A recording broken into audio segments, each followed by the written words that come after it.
Hello, আসসালামু আলাইকুম। আসসালামু ওয়ালাইকুম আসসালাম। মেরিন ইয়াসিন বলছিলেন মোহনগঞ্জ নেত্রকোনা থেকে।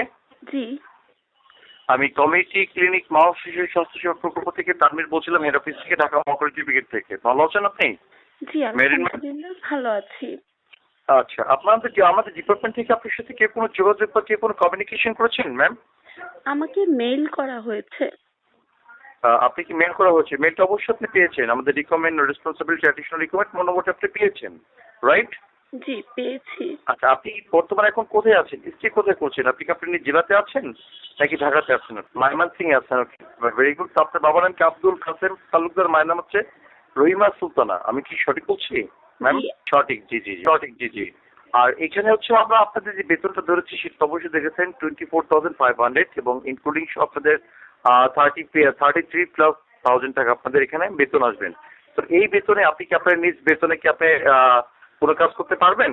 আপনি আপনার জেলা পর্যায়ে, এবং আপনি কি আমরা টিম লিডার হিসেবে আমরা মানে চয়েস করেছি 30 স্টেপে।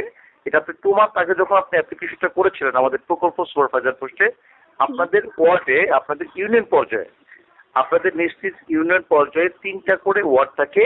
আচ্ছা, 9টা করে ওয়ার্ড থেকে 3টা ওয়ার্ডের দায়িত্ব আপনাকে নিতে হবে, এবং একটা ইউনিয়নে 3 জন করে আমরা প্রকল্প সুপারভাইজার দিচ্ছি, এবং সঙ্গে আপনাদের 15 জন করে কর্মী থাকবেন। এবং বাচ্চাদের যে কিভাবে পোলিও খাওয়াতে হয়, একটা গর্ভবতী মায়েদের কিভাবে সেবা প্রদান করতে হয়, এই যে কাজগুলো ওই কর্মীগুলো করবেন, এবং তাদেরকে মেনটেন এবং মনিটরিং করার দায়িত্ব হচ্ছে আপনার অফিসিয়াল ভাবে। বুঝতে পেরেছেন ম্যাম? জি বুঝতে পেরেছি। ওকে। আর এখানে আপনি যে অ্যাডমিট কার্ডগুলো আমরা পাঠাবো আমরা সুন্দরবন পুলিশ অফিসের মাধ্যমে, এটাকে আমরা ময়মনসিংহ সদরে পাঠাবো না কোথায় পাঠাবো আমরা কার্ডগুলো আপনার? সরি। আপনাদের অ্যাডমিট কার্ড সিলেকশন কার্ড আমরা যে পাঠাবো সুন্দরবন পুলিশ অফিসের মাধ্যমে, এটা কোন শাখাতে পাঠাবো যেখান থেকে আপনি আগামীকাল ইজিলি রিসিভ করতে পারবেন, এবং শনিবার দিন আমাদের ডিজে ম্যাডাম বা স্যার ফোন করবে আপনাদেরকে। মানে আপনি কি জগন্নাথ নিজ জেলাতে না আছে ময়মনসিংহে চাচ্ছেন? না, আমি জব চাচ্ছি নিজ জেলাতেই, কিন্তু এই আর মুহূর্তে আমি ময়মনসিংহতে আছি। ও আচ্ছা আচ্ছা আচ্ছা, মানে আপনি এই মুহূর্তে ময়মনসিংহে আছেন, আপনি কার্ডগুলো রিসিভ করবেন ময়মনসিংহ থেকে। জি জি। ময়মনসিংহ কোথায় আছেন আপনি? আমি সেটা জানতে চেয়েছি আপনার কাছ থেকে ম্যাম। সদরে দেখি এটা। জি সদরেই আছি। আচ্ছা, আমি তাহলে একটা সদরে পাঠিয়ে দিলে আপনি যে নাম্বারটা উল্লেখ করা আছে এখানে আপনার 2টা নাম্বার উল্লেখ করা আছে, একটা বাংলা লিঙ্ক একটা জিপি।